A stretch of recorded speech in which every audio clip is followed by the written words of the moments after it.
집 거주와 투자를 분리해서 생각할 수가 없었던 상황이었고 거주를 하면서 얘가 어쨌든 뭐 조금이라도 오르면 이득이 아닐까라는 생각을 했는데 그때 왜 꼭 살아야 되냐.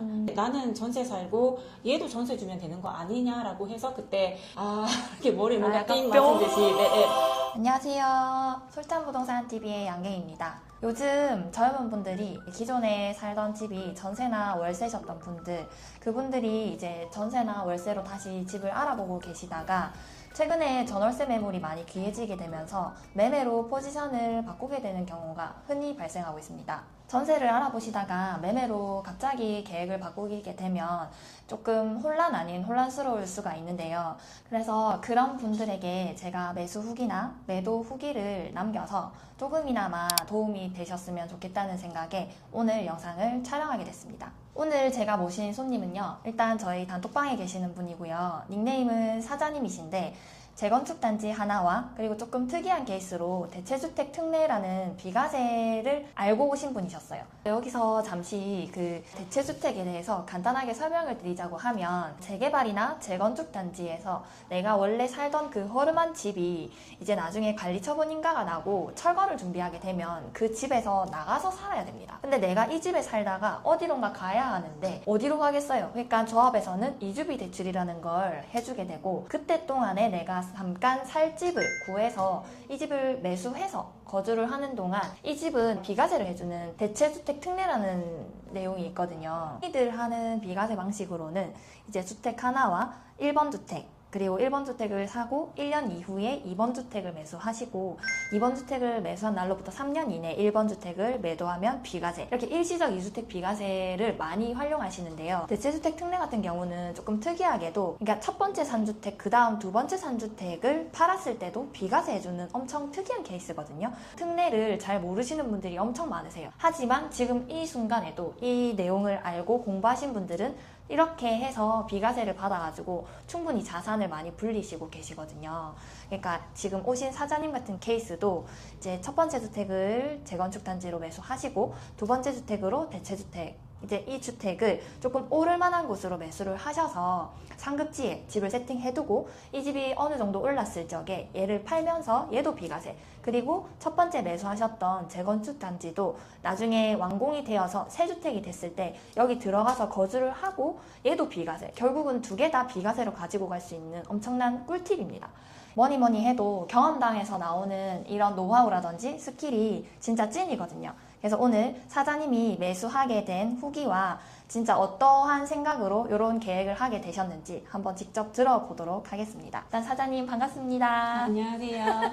오늘 이렇게 찾아와 주셔서 감사합니다. 일단 지금 현재는 어떤 일을 하고 계시는지 제가 여쭤봐도 될까요? 저는 그냥 사무직으로 일을 하고 있습니다. 평범한 직장인입니다. 워킹맘이신데 네. 그러면은 직장을 다니면서 아이들도 케어하고 그러면서 부동산 투자까지 하기가 사실 쉽지는 않은 일이거든요. 어떻게 이런 계기가 있으실까요? 제 생각에는 집값이 오를 거라고 생각을 했고 좀 무리해서라도 집을 사는 게 좋지 않을까라는 생각에 매수하게 되었습니다. 그러면 처음에 우선은 재건축 단지를 고려하기 전에 전세로 거주를 하고 계셨던 거예요?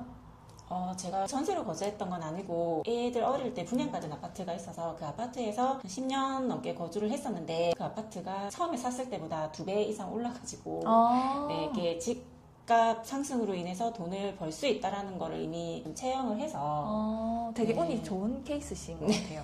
보통은 10년 넘게 거주하시는 집에서 시세 차이를 크게 못 보고 내가 이 집에서 너무 오래 살았다, 이렇게 내가 부동산에 무지했다라고 하시는 분들 많거든요. 근데 저는 사실 그 생각은 해요. 한 10년을 안 살고 두세 번 정도 갈아탔으면 조금 더 돈을 그렇죠. 많이 벌 수 있지 않았을까 그런 생각을 아쉬움이 합니다. 또 네네네. 근데 또 운이 좋게 또 올라줬으니까 네네네. 그렇게 자연스럽게 부동산 투자에 약간 눈을 뜨게 된 케이스시네요. 네. 이게 사실 일하면서 부동산 투자도 같이 병행하고 이렇게 병행하는 데 있어서 어려움은 따로 없으세요? 솔직히 이렇게 임장을 다니고 좀 보러 다녀야 되는데 그럴 만한 시간이 많이 없어서 좀 시간적 여유가 없었던 게 좀 아쉽긴 한데 많이 알아봤다기보다는 제가 사는 동네 근처에 그냥 대상 아파트 위주로 좀 알아보던 때여서 그렇게 많이 알아보지는 않았어요. 제가 살고 있는 이 동네에서 네. 그래도 제일 좋은 데가 어디지 하면서 좀 알아보고 계셨네요. 제가 그만큼 좀 잘 아니까 위치적인 입지라든지 제일 잘 아는 네, 잘 동네니까. 아는 동네니까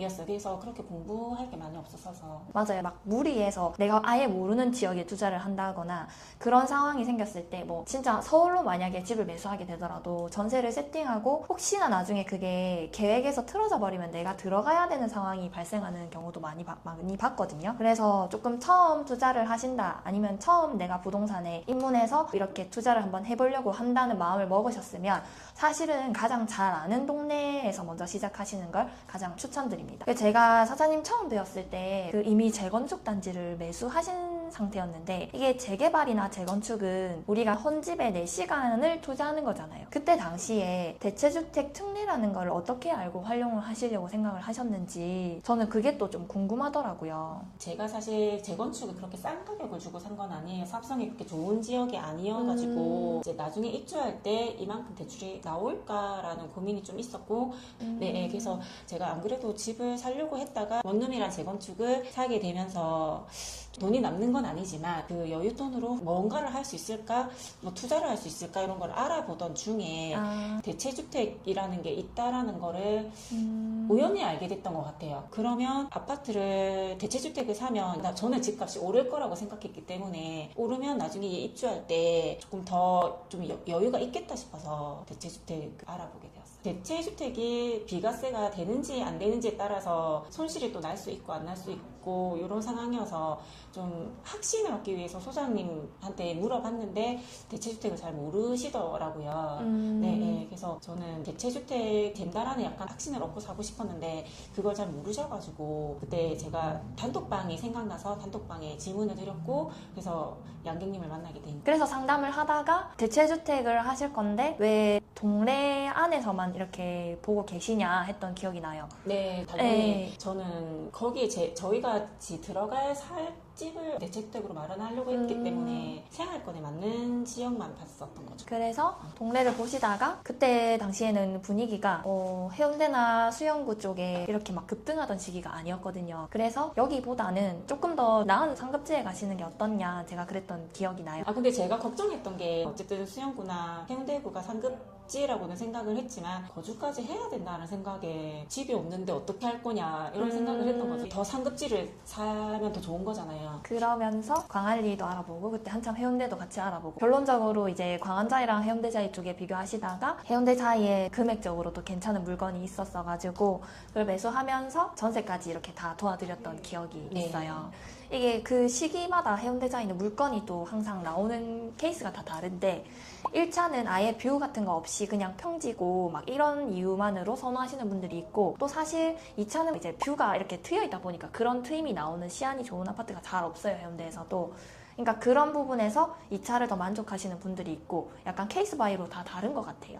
그때도 물건 두 가지가 금액이 차이가 많이 났었는데 맞아요. 마음에 드는 거는 더 비싸긴 했는데 우리는 철저하게 투자로 봐야 되기 때문에 굳이 이렇게 너무 비싼 물건을 할 필요가 없다. 이 정도도 충분하다. 그렇게 해서 결정을 하게 되셨던 기억이 납니다. 근데 결론적으로 그때 솔직히 뷰가 더 예뻐서 뷰 때문에 좀 더 욕심이 났는데 가격 상승은 어쨌든 얘도 같이 가는 무리해서 그걸 안 샀던 거는 그때 말려주셔서 감사합니다. 저 사실 이거 집 살 때도 이자를 갚아야 되니까 이자 갚으려면 또 돈을 벌어야 되니까 열심히 살고 싶은 게 아니라 어쩔 수 없이 이렇게 하나 해놓으니까 이렇게 끌려가는 약간 그런. 그래서 일단 현금 흐름을 만들어야 된다.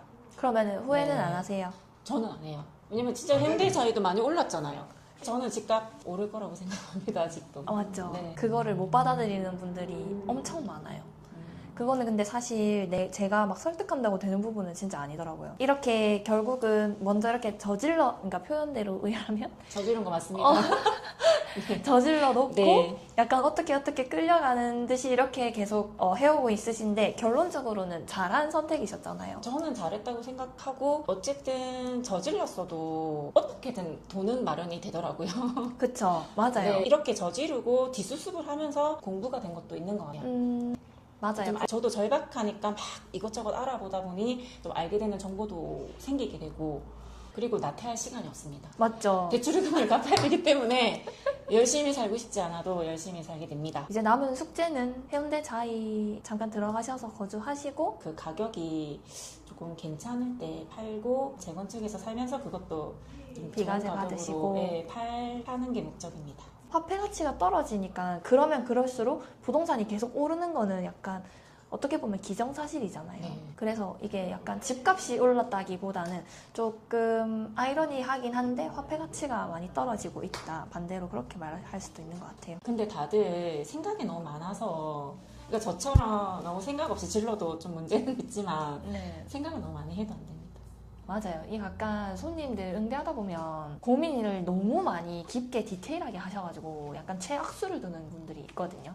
그게 사실상 그렇게까지 고민할 문제가 아닌데도 불구하고. 그래서 약간 어느 정도 고민은 하되 신중한 거는 맞지만 좀 빠른 실행력과 결정이 제일 중요한 것 같아요. 왜냐면 그러니까 뭐 그게 기회인지 아닌지는 솔직히 결정할 단계에서는 알지 못할 수도 있는데 너무 고민을 많이 하고 생각을 많이 하면 기회 같은 것도 좀 놓치게 돼요.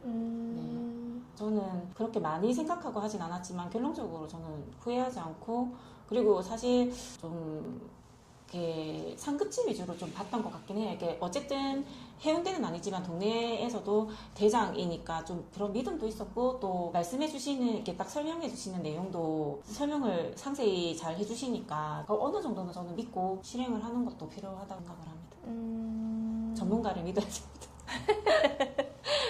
어쨌든 제가 고민이 되니까 상담을 의뢰했던 거고 네. 그 상담을 하면서 그래도 해주시는 말씀을 어쨌든 좀 열린 마음으로 저는 들었던 것 같아요. 네. 맞아요. 그때 네. 상담 요청해 주셨을 때도 사실 어떤 부분이 제일 고민이신지 이게 약간 마음속에 어느 한켠에 숨겨놓고 약간 일부분만 이렇게 상담 때 풀어놓으시는 분들이 있거든요. 그러면은 상담에도 제한이 있고 그러면은 약간 최선으로 도와드리는 게 좀 한계가 있는 것 같아요. 그래서 약간 상담으로 이렇게 계속 풀어나가다 보니까 이렇게 된 것 같아요. 네. 맞죠? 네, 제가 또 의지를 많이 해가지고 또 그만큼 또 잘 알아봐 주셨고 네. 또 믿고 계속 잘 따라와 주셨기 때문에 그만큼 저도 더 열심히 알아보게 됐던 것 같아요. 감사합니다. 네. 제 집 구하는 마냥 아, 마음으로. 근데 진짜 오늘 이렇게 사장님께서 또 엄청 바쁘신데도 불구하고 시간 내서 와주셔가지고 또 이렇게 투자 일담을 또 풀어주시고 누군가한테는 조금이라도 응원과 도움이 되었으면 좋겠고요. 또 사장님 앞으로도 헤쳐나가야 될 일들이 많이 남아있잖아요. 엄청 많이 나와요. 지치시면 안 됩니다. 지칠 틈이 없습니다.